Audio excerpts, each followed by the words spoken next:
Welcome to the Endless Party. I'm one of the hosts, Elijah Armstrong. And I'm your other host, Meg Armstrong. Our podcast is dedicated to making life a party by striving to be better people, living by good values and strong principles. So let's jump in.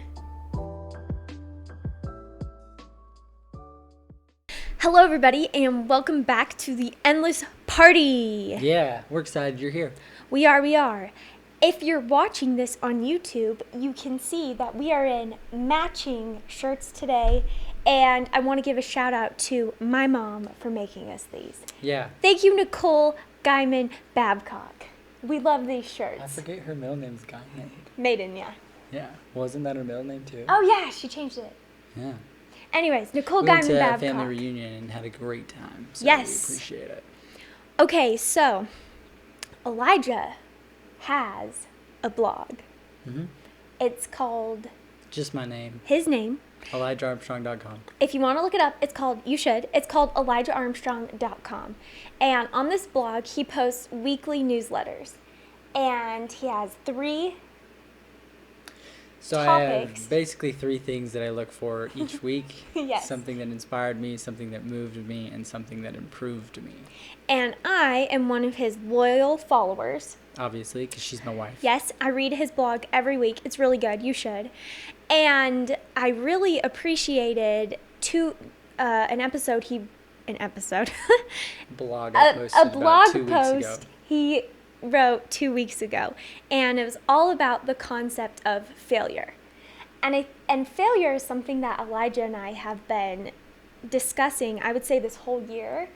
And the reason being is I think in the pursuit of success, you know, The topic of failure always comes it up. always comes up. And so as we've sought to understand what success looks like in our lives, we've also defined what failure looks like for us. Yeah. Because once you understand failure, you can learn how to avoid it, and then you can achieve success. Mm-hmm. So today's episode is going to be all about our understanding of failure.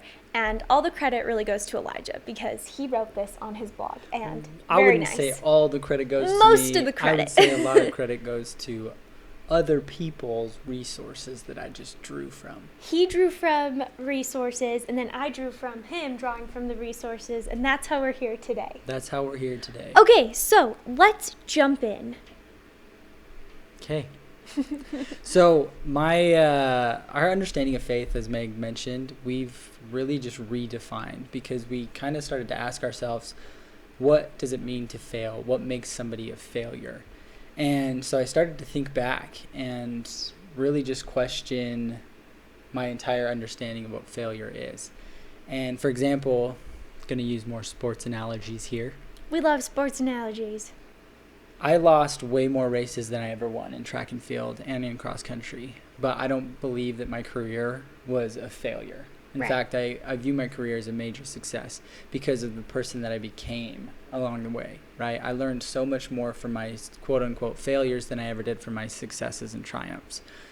And I guess to put this into a more frame of life, I don't think anybody listening to this podcast, or me and Meg in general, would ever view a marriage as a failure if the people continue to work on it every day, even though it's hard.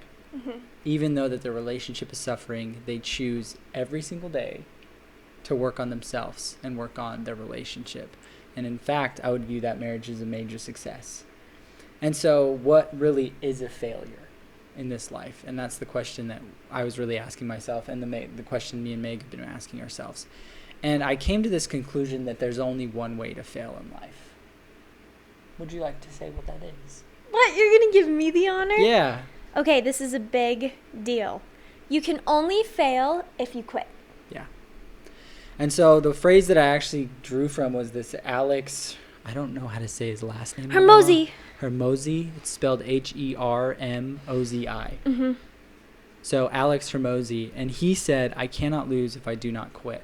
But I changed it to I cannot fail if I do not quit. And I think that's really the premise of failure. The only way that you can fail in this life is if you give up, is if you quit, is if you throw in the towel. Because in any other aspect, you can't fail. Like if you continue to give your best every single day, you're never going to be a failure. Even if you never achieve your goal, it doesn't matter so long as you are striving to achieve it. I love that understanding because it puts the ball in your court. Failure is then a choice, according to Elijah and I. You can choose to fail. You can choose to quit. Where I feel like our universe and society just makes it out that failure is something that just happens to you. Right. Oh, you'll just fail. Or that you just are. Or that you just are, but that's not true. Yeah. We believe that you can choose to either be a failure and a success. And there's two stories I want to share. They're well-known people, and they're people who at one point in their life probably could be deemed as a failure by society, but to themselves they weren't, because they were never failures. No, they chose to persist. So the first well-known person is actually J.K. Rowling. How much is she worth, Elijah? She's worth over $1 billion now. If you don't know who that is, she is the author of Harry Potter. Yeah. How many copies has it sold? How many reprints? I have no idea. She's probably one of the most successful authors in the She's world. the second highest paid author in the entire world. Who's the first? I don't remember her name, but I looked it up a few years ago. Oh, okay. Unless she surpassed her. I She don't know. could have. She's really big. Anyways, so J.K. Rowling had just gotten a divorce. She was on government aid, and she could barely afford to feed her baby in 1994. This was just 3 years before the first Harry Potter book was published. When she was working it out, she was so poor she couldn't even afford a computer or the cost of photocopying the 90,000-word novel. So she manually typed out each version to send to the publishers. So she's typing out this 90,000-word manuscript. She typed it out a handful of times. Herself, because she couldn't afford to copy it. Oh my goodness. Anyways, so she types it out, sends it to the publishers. It was rejected dozens of times until finally Bloomsbury, a small London publisher, gave it a second chance after the CEO's 8-year-old daughter fell in love with it. And thank goodness she chose to persevere after the first couple times she was rejected, because I'm speaking for myself, but I love that series. It's so good. Series. Okay, the next story we're going to share right now, too, is all about fried chicken. Elijah and I love a good old fried chicken. KFC. I love KFC. Okay, I'm going to be real. KFC kind of makes me sick when I do, but I do like fried chicken.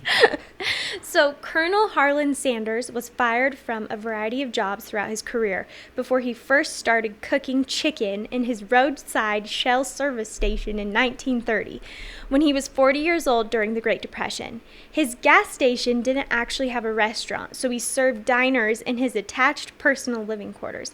Over the next 10 years, he perfected his secret recipe and pressure frying cooking method for his famous fried chicken, and then he moved on to bigger locations. His chicken was even praised in the media by food critic Duncan Hines. However, as the interstate came through Kentucky, and in the town where his restaurant was located, it took away important road traffic, and the colonel was forced to close his business and retire, essentially broke. Worried about how he was going to survive off of his meager $105 monthly pension check, he set out to find restaurants who would franchise his secret recipe. He wanted a nickel for each piece of chicken sold. He drove around, sleeping in his car, and was rejected more than 1,000 times before finally finding his first partner. And now KFC's all over the world. And now Kentucky Fried Chicken's in Idaho because of him. Yeah.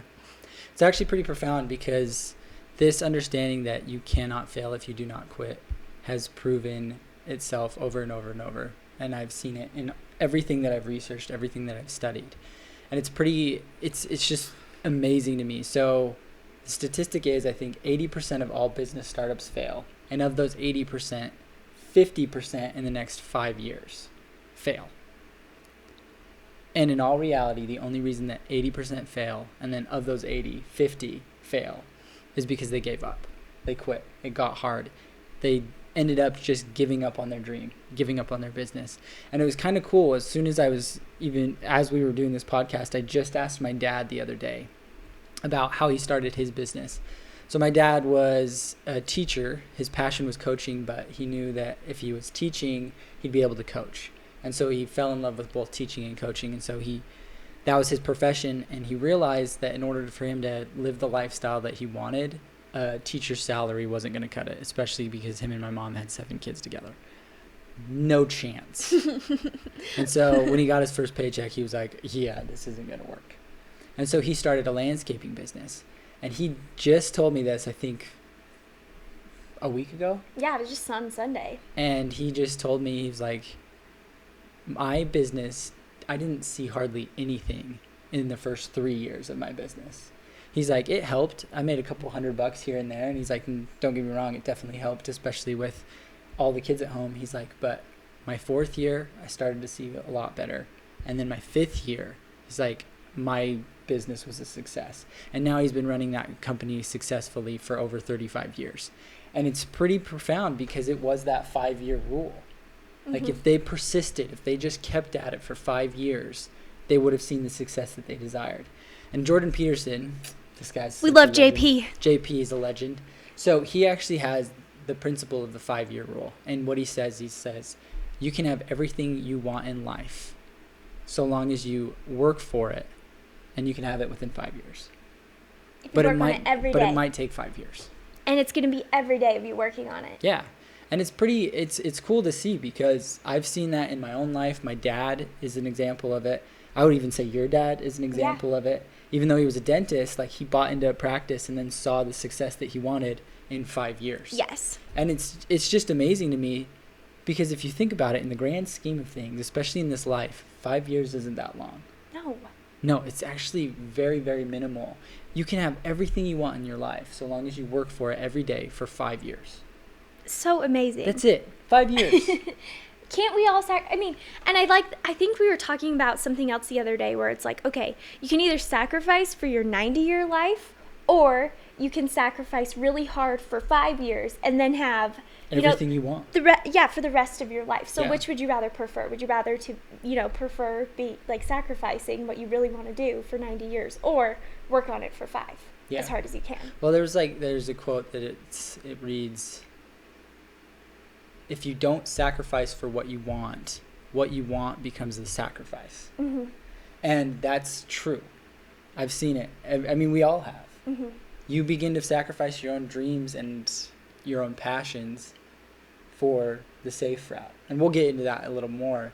But I think this principle right at first is that you cannot fail if you do not quit is vital for everybody to realize what it means to be successful and go on to achieve their success.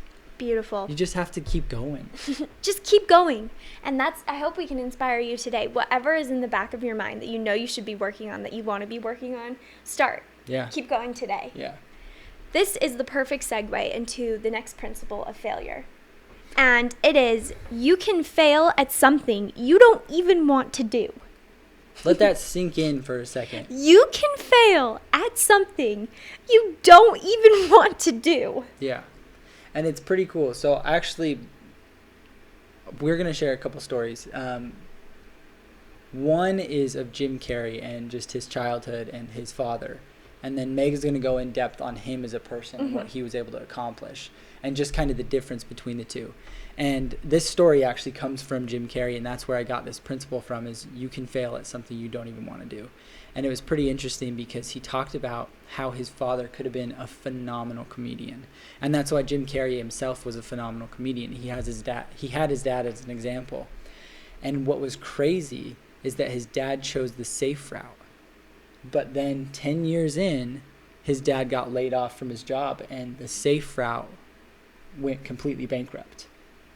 And it was insane because that's when Jim Carrey said, I found out that you could fail at something you don't even want to do. And then he says, so why not take the risk and really just bet on yourself and pursue what it is that you want to do? Because at the end of the day, there is no such thing as a safe route. And I came to this conclusion that if you put your future into somebody else's hands, that also means that you put your success into somebody else's hands. And in turn, your failure. And it's up to somebody else to dictate whether or not you are a success or a failure.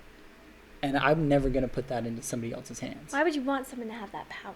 Nobody should. No. And that's what so many people do each and every day, is they put their success or failure into the hands and into the power of somebody else. I mean, all these major corporations that people work for that go bankrupt on a regular basis, that lay off hundreds of thousands of people every single year. And it was because they chose the safe route. And they failed at something they didn't even want to do in the first place. And that's crazy.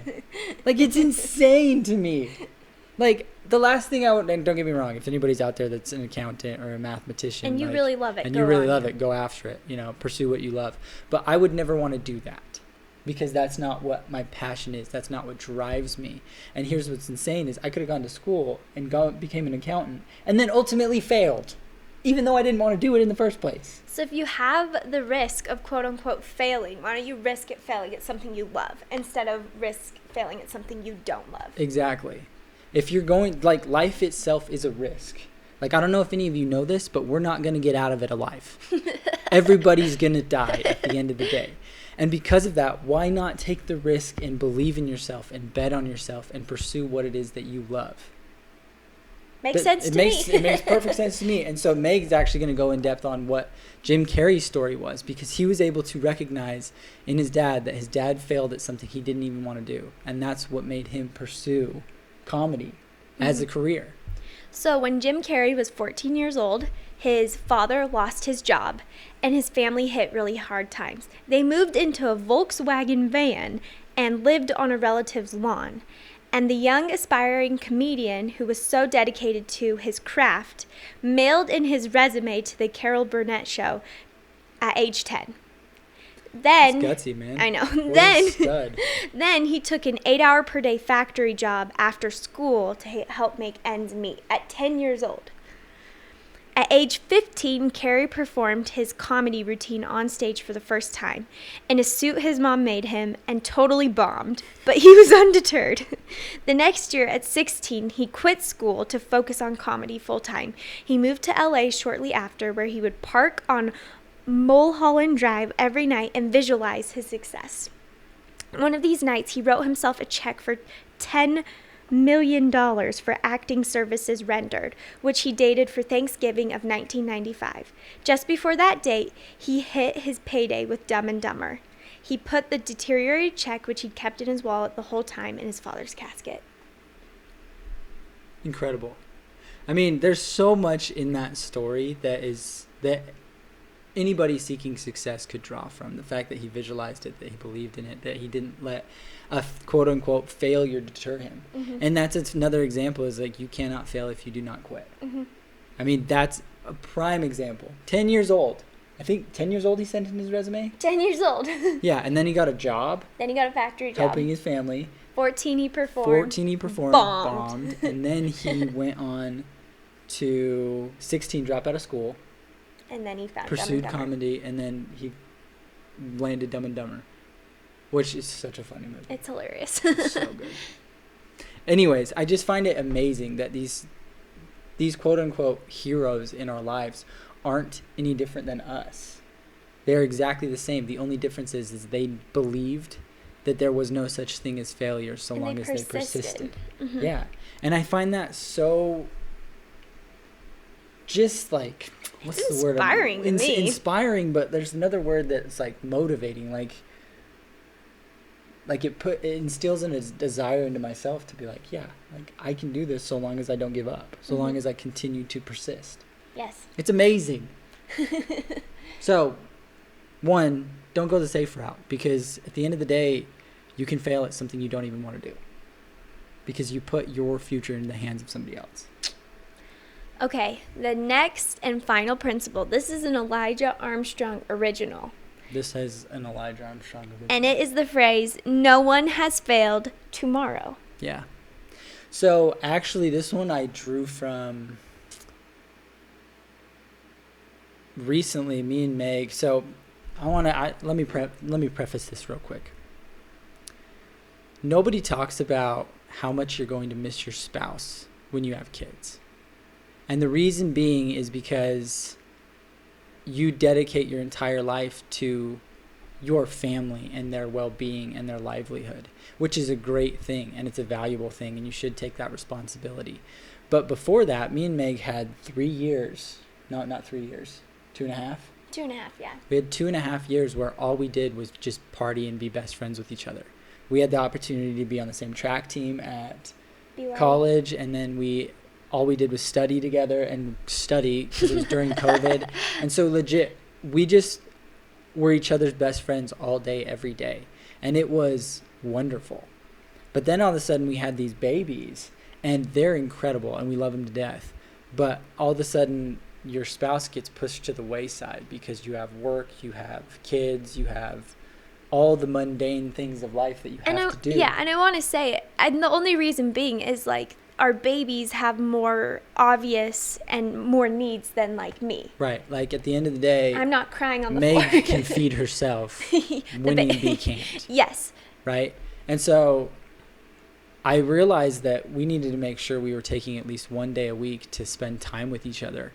And luckily we had friends. They just moved. Sad day. No, that's another story. So sad. But we were able to just pass over a baby monitor, and our babies would be put to bed, and then we could go out for about 1 to 2 hours, and then we'd switch off with them the next day.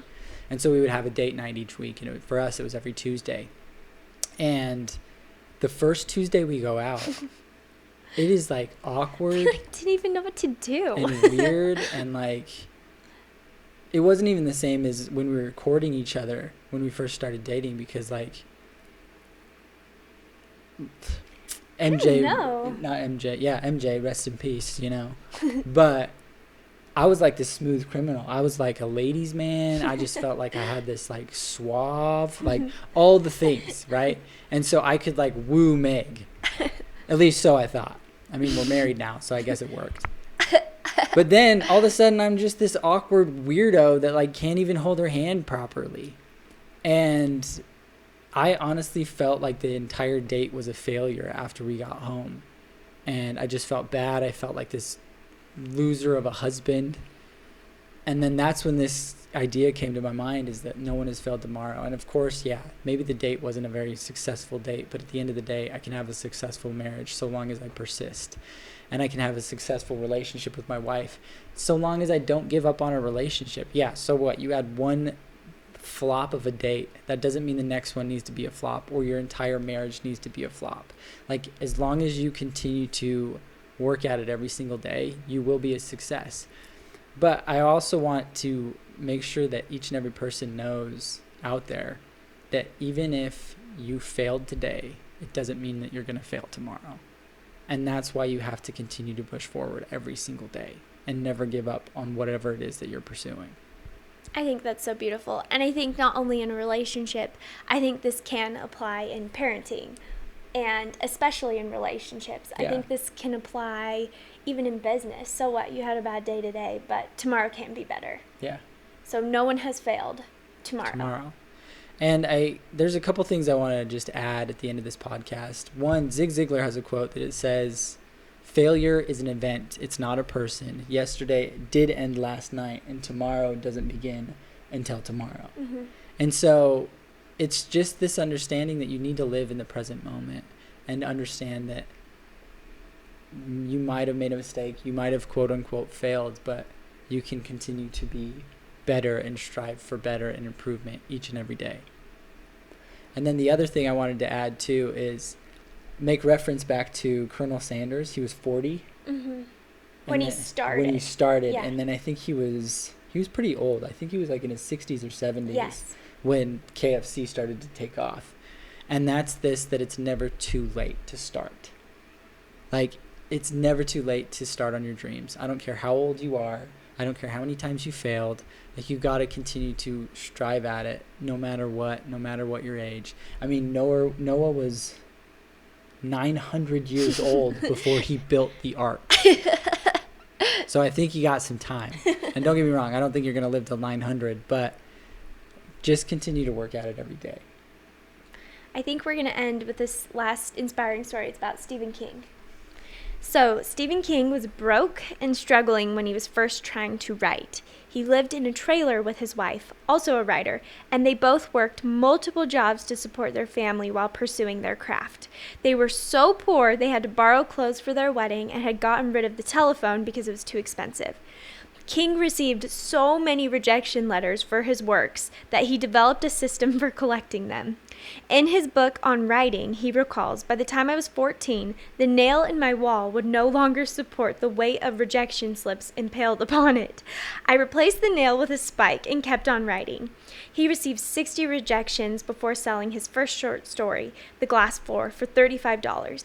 Even his now best-selling book, Carrie, wasn't a hit at first. After dozens of rejections, he finally sold it for a meager advance to Doubleday Publishing, where the hardback sold only 13,000 copies. Not great. Soon after, though, Signet Books signed on for the paperback rights for $400,000, $200,000, of which went to King. Success achieved.